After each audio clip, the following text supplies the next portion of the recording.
What would you say if I said I wanted to play a game whereby you could choose an A and a B on the x-axis as our sort of playing ground here, and then you get to choose any polynomial function you like up to degree 3, so you could say something like 36x to the third power plus pi x squared minus e squared x plus pi plus e to the 27th power. Yeah, let's say that. I mean, that's crazy enough, right?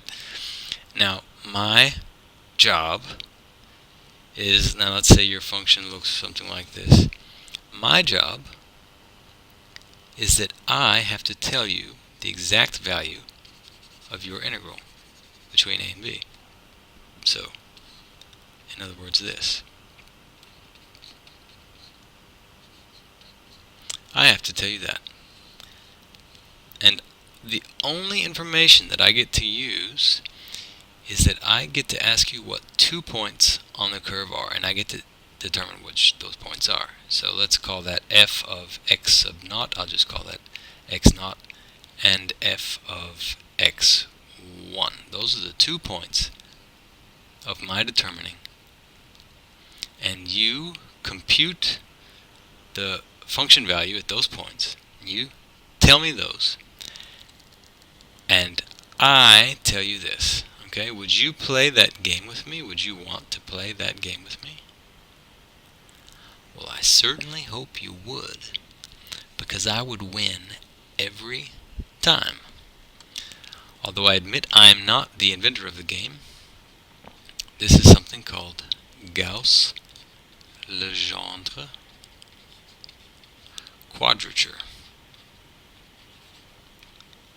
And in this video, I will show you how it's done, and in the next couple videos we will prove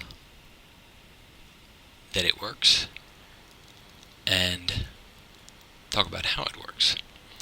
So basically what I want is I want to have a function, I'll call it g for Gauss, and if you put your function into it,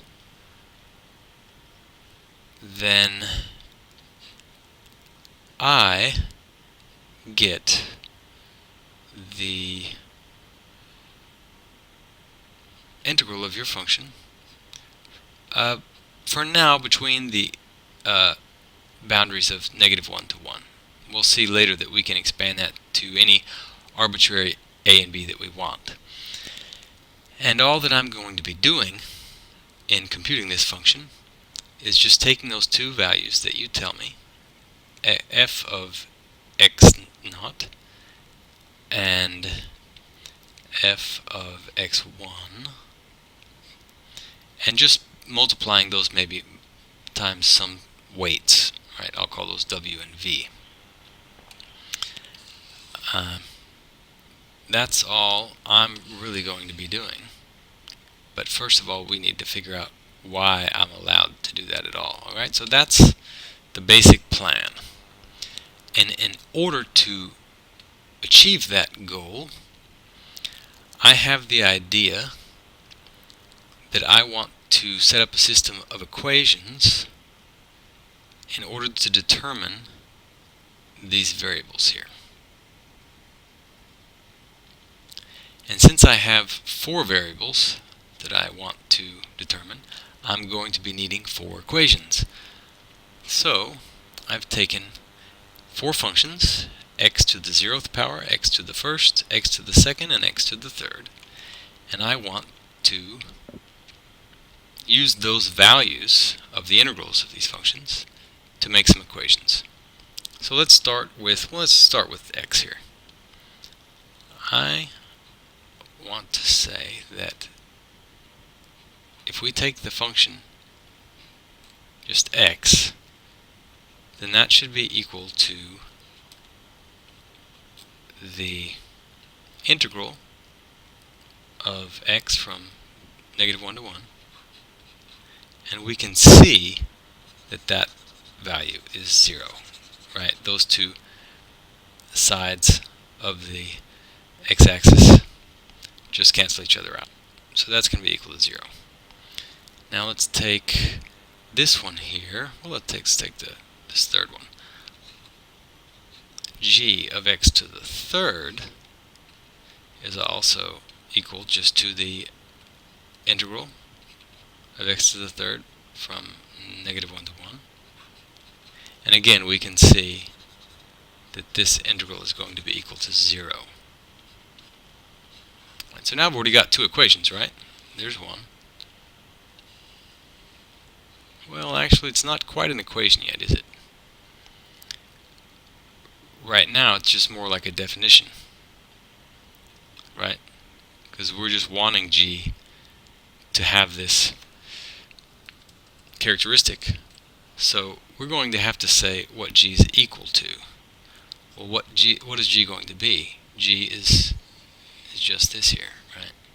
So it's going to be equal to W, then times x naught to the third, right? That's just here my f of x naught, plus v times x1 to the third. And now it's an equation that I can solve. And the same goes for this here that I did before. That's just going to be w times x naught plus v times x1. Now I have a second equation. And I only need 4, so let's look at the other ones. Let's start with this one. So again, we're going to have g of x to the 0th power. We can just see what that integral is going to be, right? This has a width of 2, and that is 1, so that integral is going to be equal to 2. And on the right side, we have w times x naught to the 0th power, which obviously is just 1, so I can leave that off, plus v times x1 to the 0th power, and again, that's equal to 1, so I can leave that off. So I have another equation. Now there's just one left. So we have g of x squared, and I can go ahead and write the right side of this as x naught squared plus v x1 squared. And what is this integral going to be between -1 and 1 of x squared? Well, that one's not so easy to see. So let's take the antiderivative of that. We get x to the third over 3 evaluated at -1 and 1. So we can see if we do that over here, that's just actually 1 to the third over 3 minus -1 to the third over 3. So since that's an odd power, these are just going to cancel out, and I end up with 2/3, right? So 2/3. That's my fourth equation. So now I have 4 equations. 1, 2, 3, 4. I should be able to solve those and get some values for 1, 2, 3, 4 variables. So let's write those up here. W plus v was equal to 2, and w times x naught plus v x1 was equal to 0.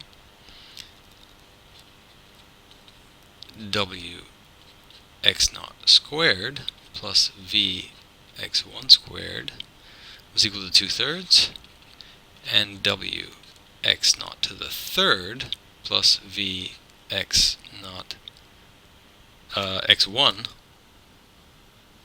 to the third is equal to 0. So there we see we have a system of equations. We have 4 equations, and we have 4 variables. So we should be able to solve that. And in the next video, we will solve that, and afterwards we will show that having solved that, we will be able to solve this problem here.